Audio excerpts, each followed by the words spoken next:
Gardens Commission meeting, and I will call the meeting to order for Wednesday, September 16th, and we have confirmation of a quorum, I believe. Move adoption of the public agenda. Thank you.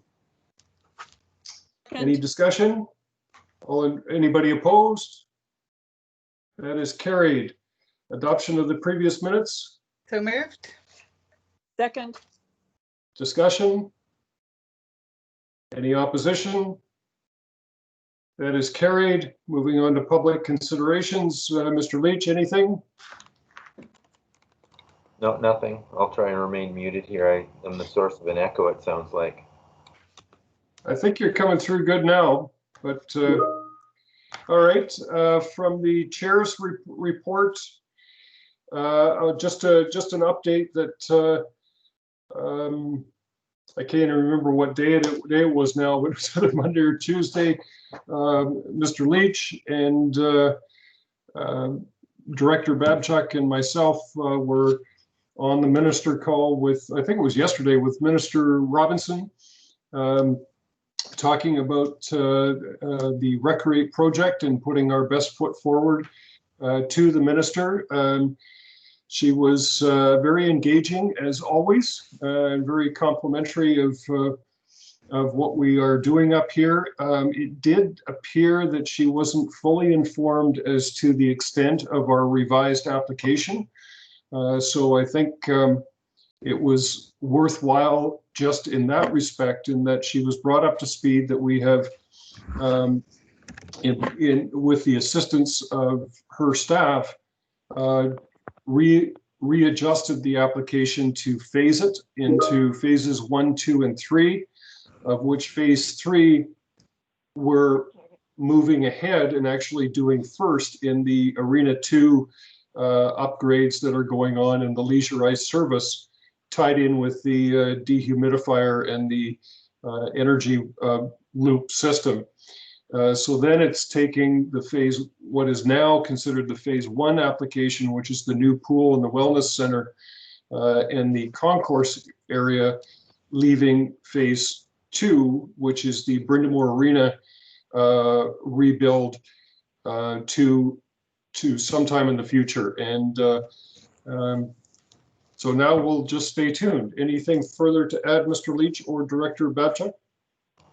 The only thing I'll add, though, is the day before that, we had a good conversation with their staff again about the project. And, you know, it sounds like it was all about, you know, the program had X amount of dollars and we were asking for too much.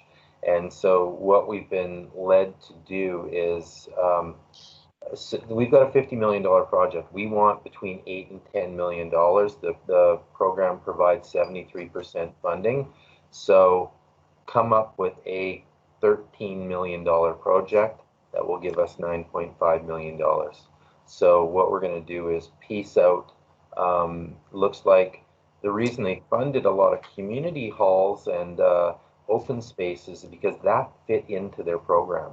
So what Wolf and I are going to try and do is take the wellness aspect of it and fit it into a $13 million package and get 9.5 of that and pay for the rest ourselves. So we're pretty clear with the staff about you know, what to target and how to do it, and talk to other people that were successful. So we're feeling pretty good now. We're within all terms and scopes of the program, not exceeding any of their limitations of total award, past awards, and all that. So we're going to be pretty tight this time. Excellent. So seeing nothing further, may I ask something, Mr. Chair? Yes. When is the next intake then? We've been turned down again in the latest list. So when's the next one? 14 days. Pardon me? 14 days, October 1st. Wow. Okay, right after this meeting, you got to get to work. Already been on it. Okay. Mr. Grunner is here. Yes, go ahead. Sorry, Michelle and Dave. I've upgraded my laptop and I don't have to have Teams on there, so I'm on via the phone end of it. So hello, everyone. Hi, Cal. Yeah, Glad you could join us. So thank you. Just before I call the question on the chair's report, I just want to say that I reiterated in the meeting with Minister Robinson that in all my years of local government, this is the most complete and thorough infrastructure grant application that I've seen. And that's a credit to you, Mr. Leach, and to staff that have worked over a number of years on this. So with that, I'll entertain a question for receipt of the chair's report. Move receipt. Second. Anybody opposed? Motion's carried. Moving on to section 2 and or the staff reports, Strathcona Gardens restart plan update. Move receipt. Move receipt. Second. And staff, anything further to add? yes, I'll let Corinne present this. Good afternoon, everyone, and through the CEO and through the chair to the commission members. This report is just a synopsis of where we're at and gives you an overview of what's happening currently within the facility and opening arenas and pools, because there's some information that has been added about the opening of the arena under phase 3 of the return to sport. And in the media at the end of August, you may have been briefed that there was this return to sport phase 3 that came into effect. And it certainly did some things about lessening the restrictions when it comes to the field of play. But what it didn't do, it really isn't remove any of the barriers, such as the 2 meter, 6 foot distancing requirements, the protocols around mass gatherings, although some of these things are still being interpreted differently between governing bodies. I'll give you an example. So our public health gave us an email just as soon as at the end of last week that suggests that the field of play is considered one entity, and that outside of the field of play in the spectators area, you could have more numbers. So that means that there could be 50 on the field of play and 50 in the stands. However, our governing body that we work with the BCRPA, the British Columbia Parks and Recreation Society, as a province, they're still adhering to the 50 within a facility, and yet there's still information that that number could move up and be greater than that. We're still waiting word on that measure for the arena and what that entails. It still means that people would have to social distance within the spectator space between parties, but it does allow for a little bit more numbers than just on the field of play. Right now, we're still staying with the 50 until we hear otherwise. Likewise, with our dressing rooms, right now, you can imagine the small dressing rooms that we have are quite small. And so we have asked public health, does the occupancy level of the dressing rooms change if people are masked? And so if they wear masks, does the number change within the dressing rooms? As you could well imagine, with our small dressing rooms, to run a game right now under phase 3 of sport, we would almost have to open up every dressing room to accommodate a game, given the small amount of people that we could fit into all the dressing rooms. This is a challenge, and we're trying to work through this. These questions are being debated between all of these different governing bodies. But I just wanted to give you some context because it is in the community and there's a lot of different rumblings. So I didn't want to catch that information off guard to you, and that you were fully abreast of some of these things that we're still working through. Second of all, we are working on getting the pool up, and it's looking like we're doing a soft opening as of next week to the pool. This is just to the main pool, a real slow, soft opening. Everything, once again, is on reservation only. People will be expected to wear their swimsuit to the swimming pool and leave in their swimming suit. towel dried, but this is the way many pools have operated over the summer, and we're using best practices across the province to do a gradual start. As this eases up and things start to become more available, we may introduce lockers and different flows, but right now it's pretty restrictive, and it allows for lane swimming, some fitness classes to run under social distancing protocols, and our competitive user groups like the swim clubs being able to access the facility to run youth amateur sport within our facility. That is what we're working on next week. All of this takes a lot of time and a lot of training of new staff that are coming on.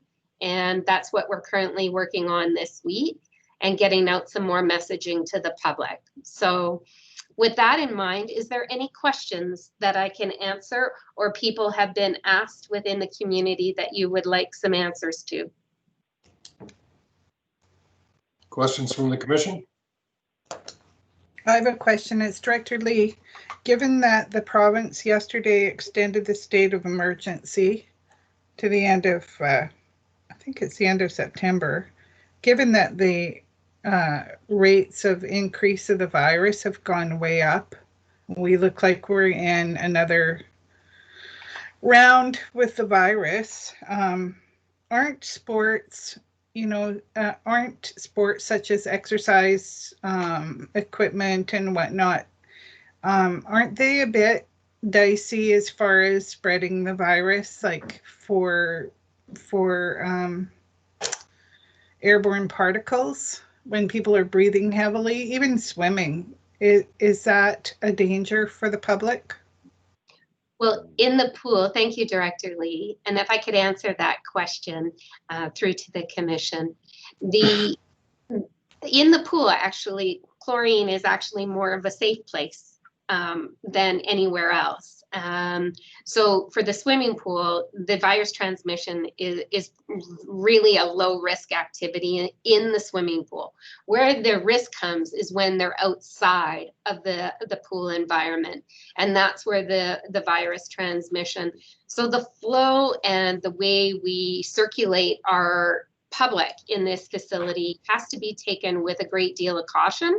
And we have worked with our public health officer here, who has been on site to help us navigate that and working out these logistics. And we're confident through transparency that we've had with our public health person in overseeing Strathcona Gardens, that they're fully abreast of what we're doing and how we will be facilitating that. So thank you for your question. And I believe all of those measures are being taken up, that the utmost priority is our safety to both our employees and to the public that come into the facility.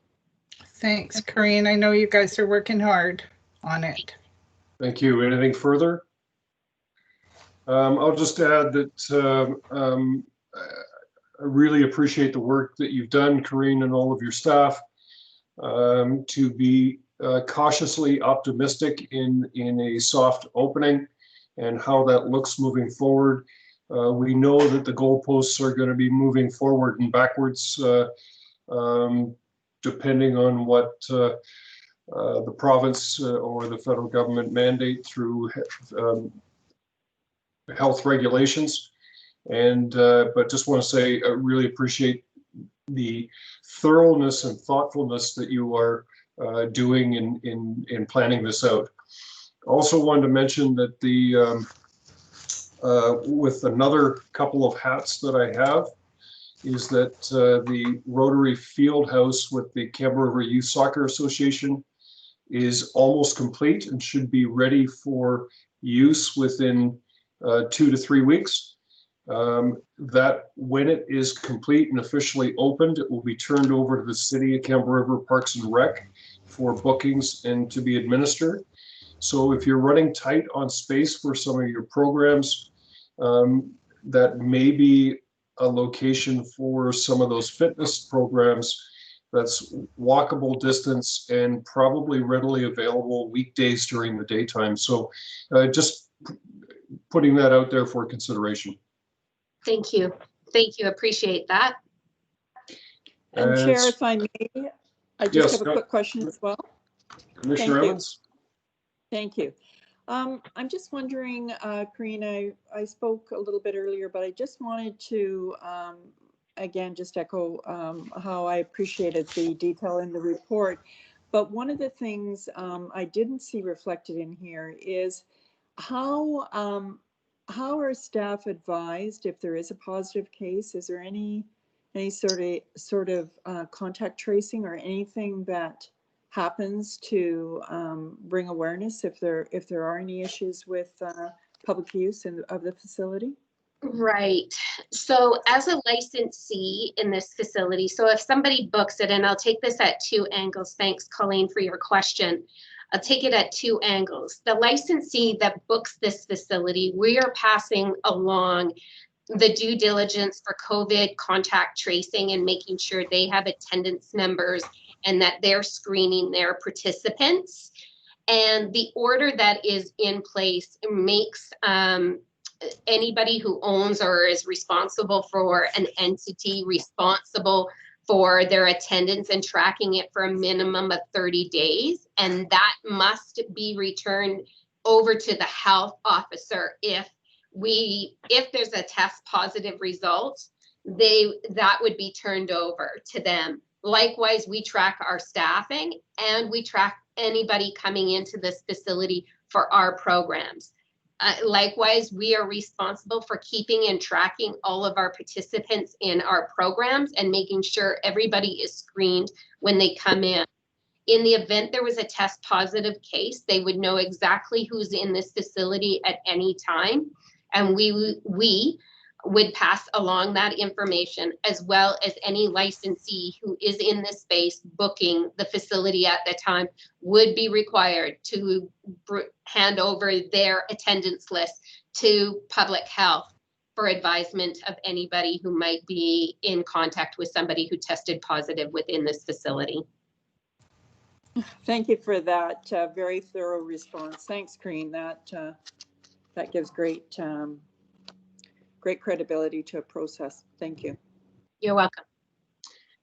So with that, I'll call the question on receipt of the report, the restart plan report. Anybody opposed? That is carried. Great work. Thank you. Thank you. Section 2, Strathcona Gardens shower facilities access amid COVID-19. Move receipt of report. Second. Service restored July 20. And over to staff. Great.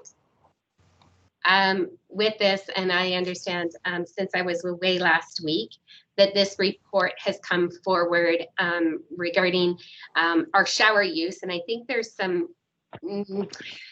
disconnect or some information out in the community, and I'm not exactly sure how this stemmed, but I would like to thank Ryan Christensen for pulling the staff report together for the commission today.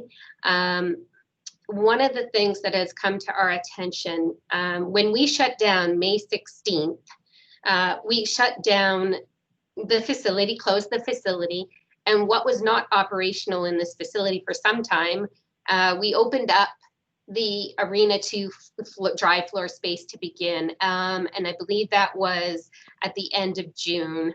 And then in the month of July, one of the things that came to us from the general community was access to shower spaces. We already had a shower drop-in rate to utilize the showers at Strathcona Gardens. We just did not have the showers up and operating under the new COVID guidelines. We worked through some measures to get the showers open, recognizing there were vulnerable populations within our community that were looking to get access to showers, including the coalition, the Homeless Coalition, who was eagerly looking at having some opportunity to have our showers be accessible to people. We worked to have cleaning measures in place and get the universal shower open so that we could do it on a reserved booking option where people could utilize the shower space. This uses our drop-in shower rate that we already had in our fees and charges bylaw.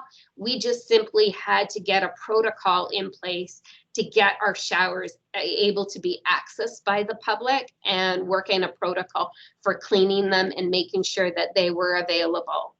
So what I know of is that we approved to the coalition that we would have an operating procedure to get the showers open should people want to use it at the drop-in rate.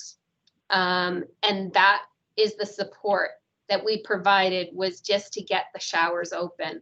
I hope that clarifies things. I didn't see an email from the Homeless Coalition last night asking for a letter of support, and I don't know if this is for grant funding or where that support letter comes from, but there seems, and I've reached out to them to ask for clarity, saying that anything more than that would need to come to the commission. So that's the status I have on the showers. If there's questions or if there's some information that I might be missing, yeah, I'm free to answer that, as well as Ryan, who's also on the line today. Excellent. Let me enlighten you.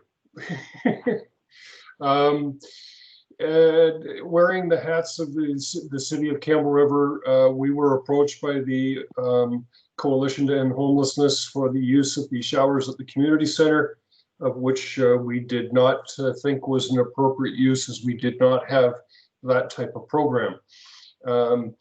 Then the Campbell River Community Foundation had raised a significant amount of money and put out a call to various societies in the community, and the Coalition to End Homelessness submitted a grant application for showering fees. That was approved by the Campbell River Community Foundation, of which then was presented as an information report to the city of Campbell River. We were completely unaware of this, and then forwarded it on to Mr. Leach, querying whether because I certainly wasn't aware that there was a program like this, and so it was just confirming what was actually going on. So that was done, and as long as we have the proper procedures and protocols in place, that's great. But that's sort of where it came from. Now, regarding the letter of support, the Coalition to End Homelessness stated in their report to the city of Campbell River that they had received a letter of support, and neither the Community Foundation nor the city have seen a letter of support. So they may be trying to get something after the fact. That's my guess. I don't know that for sure, but we certainly haven't seen any letter of support at all. Getting back to the issue that you have described, I think it's a great initiative. My only concern is, do we have the security to ensure that the patrons are monitored accordingly for the safety of all involved? Right. So currently our shower access is just like any other access in this facility, that it's on a reserved booking system only, and that they reserve their time in the shower. And so that there is a point of contact for COVID tracing and access to that space. So we're no different than any other program running in this facility. It's not like a drop-in service. They're here to do their shower and leave. And I can turn this over to Ryan, who set up the protocols at our front desk to just ensure that I'm making sure everything is as intact with my answer and response to you as I can. Ryan, are you still there? Yes, I am. Great. Do you have anything to add to that protocol? Just to clarify again what Corinne has mentioned, at any one time, an individual that would be accessing that change room would be the only person in that change room. So they would come in, register for it, have their 30-minute block to be able to use the lifts to shower, sometimes individuals coming out of mobility devices, that sort of thing. So we would know who's in, where they are for contact tracing, have their information, and there would be no other individuals in the change rooms, as well as from a safety standpoint, no personal belongings or anything of that nature. Does that help? Okay. It certainly does.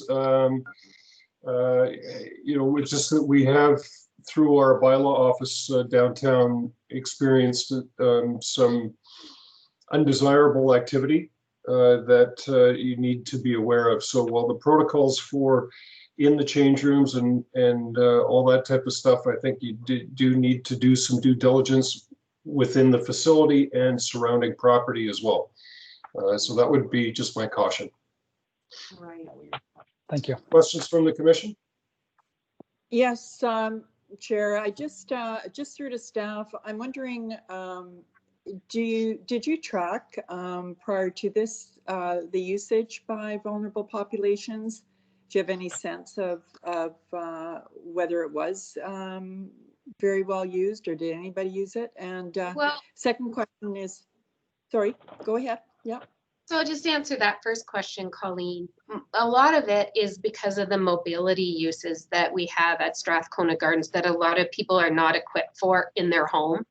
And so the number of people utilizing the shower space particularly include our special needs populations that have the equipment within the showers to be able that they don't access at home. Some of these populations have been with us for many years. They utilize the slings within our dressing rooms, the mobility beds within our dressing rooms that they don't have access to at home. Many of them are regular members here that generally use it on a frequently basis. I do know personally of people that spent months under COVID lockdown without being able to access a shower because of the special needs systems and mobility things that we have in place in our universal change rooms to support them and their families. It has become a mechanism of being able to provide that. It's worked, and we haven't had too many any issues, as I'm aware, in the last 4 years of people in there for utilizing it differently. Where we've had some people come in, we have called in the RCMP for certain things that are undesirable that end up happening in this facility, but it happens on other change rooms that are just open access, whether it's showers or any other space that might be more open in this facility than just the showers.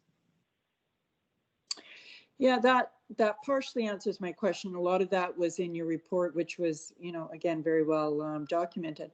But my question relates more to the fact that if we say to the public, and again, if we're saying that this is open for reservation to vulnerable populations, I guess I'm wondering, have we had vulnerable populations use it in the past? And if we haven't, and we now think, according to Chair Adams' comments as well, that we certainly are aware of some concerns about undesirable behavior. Yeah.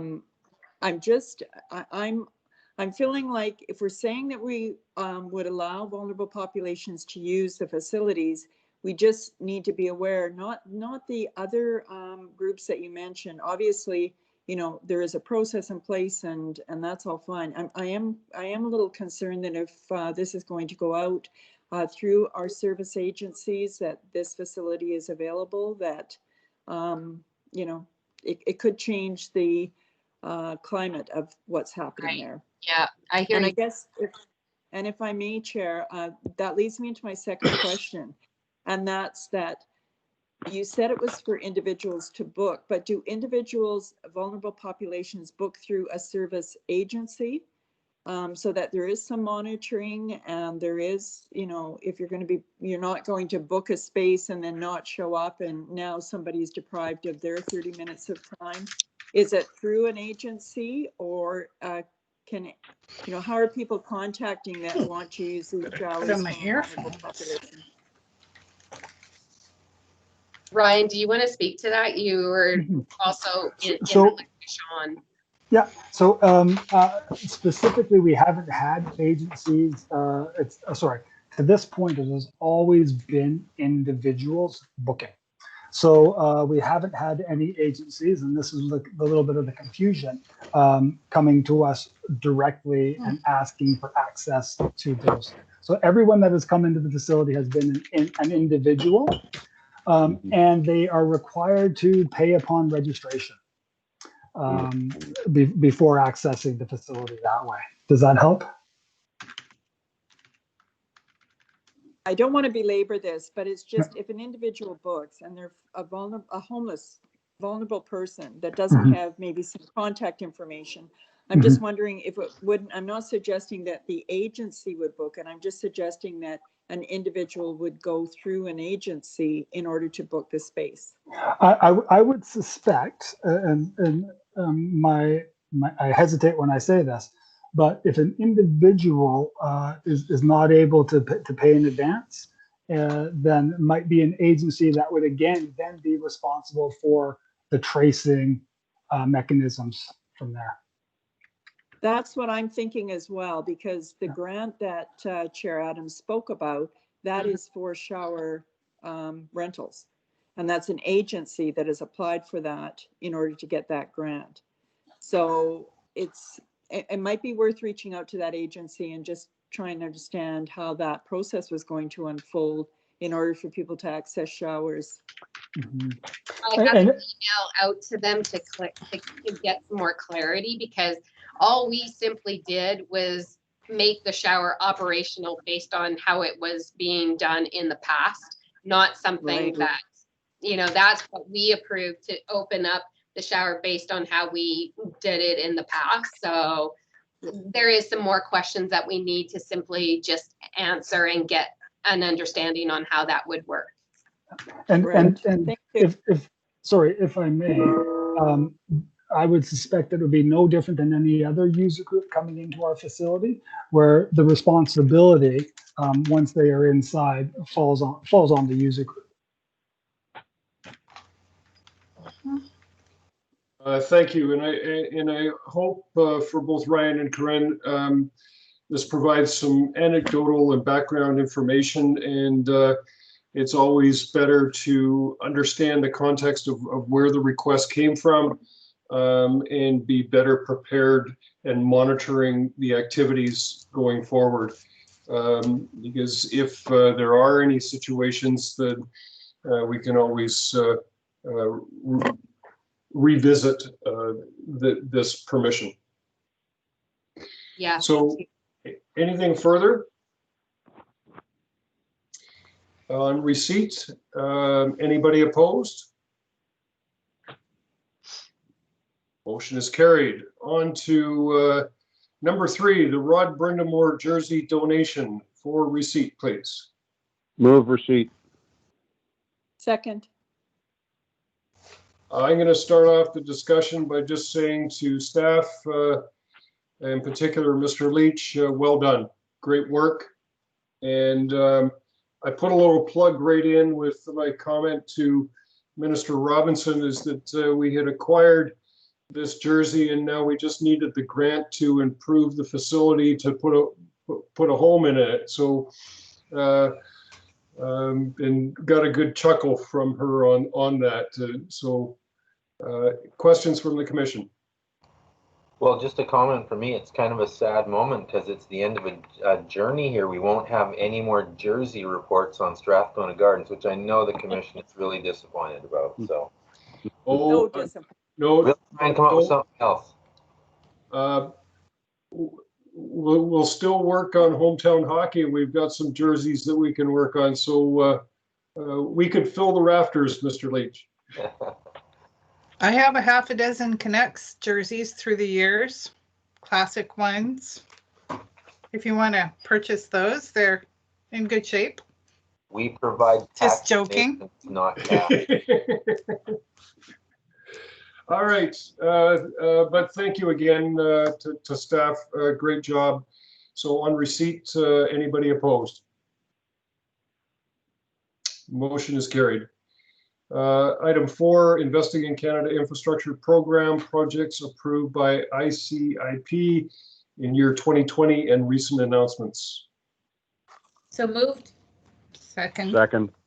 Mr. Leach, anything to add, or Mr. Rath? Just a couple comments. They were really late in putting these out, and thought the commission might be curious to see what kind of things were awarded. I alluded to it a little bit earlier, but there was a healthy dose of First Nations awards. So I think the good news in terms of that is nobody really had much of a shot in the first round because they were going to give a decent percentage. I think they said they gave 40% to First Nations projects. And the other thing was, again, big picture, if you look at all those, we've kind of targeted Prince George as a project that's similar to what we can bundle up and get that $9 to $10 million. And other than that, you can see a lot. What they wanted to do was give a lot of awards to a lot of people for very little money. So there's a bunch of people out of the way now with these size projects. I think the other good news is they had a whack of really expensive projects. So to focus on that, 10 and under gives us a much better shot. And you can see from the first round here, that's what it really looks like. Mr. Chair?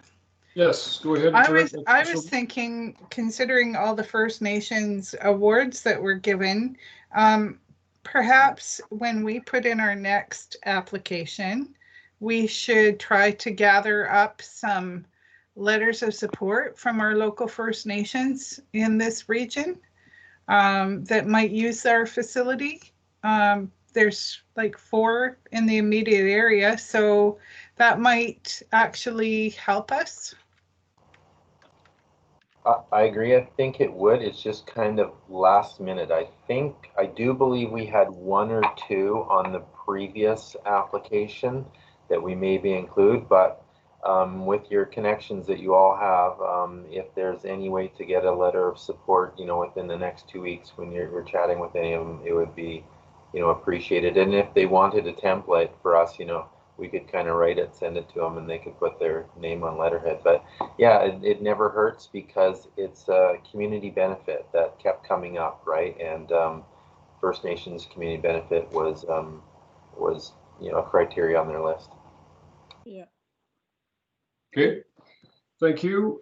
So I'll call the question. Anybody opposed to the report? That is carried. Moving on to correspondence, the Recreate funding letter of support from Minister Trevena. Move receipt. Seconder. Second. Thank you. Any discussion? Anybody opposed? That is carried. On to commissioner reports. The Powell River Recreation Complex upgrade. Move receipt. Thank you. Second. Second. Any discussion? What I'll do is I do get the building links weekly, and I'll continue to monitor and share with members of the commission, just so you're aware of what's going on in recreation complexes around the area. I think it's good to know what our neighbors are up to and what they're doing. So it's just for information. Anybody opposed? That is carried. Commissioner Lee and Commissioner Babchuk, it's been a long day. I'm sure you want to stretch your legs. Would somebody like to terminate? Yeah, I have a public one hearing. question through the chair. Oh, go One ahead. question, Chair. Thank you, Commissioner or Chairman Adams. Quick question. I know I came in a couple minutes late, but through to Corrine or Wolfang, how is our Arena 2 project? Is it on time, component delivery, contractor commitments, et cetera, for our late October opening of Arena 2? Yeah, so through the chair, thank you so much for your question, and I'm happy to provide an update to the project. We had a meeting this morning with Nelson Roofing and Sheet Metal, and they have confirmed that the installation of the will be completed by the end of other components, like for air handling units, will be installed before that. So there are 2 liftings scheduled. We're expecting to have the safety plans for the locations of the cranes issued this week. probably next week, the latest, so we can review and approve, but everything is on track so far. So that is the answer to your question. Thank you. That's good news. And the sooner we can get the project finished and ice back in Arena 2, I'm sure those user groups will be ecstatic. Excellent work. On termination, anybody opposed? We are adjourned. Great work, staff, and thank you to commission members. Have a great evening. Thanks.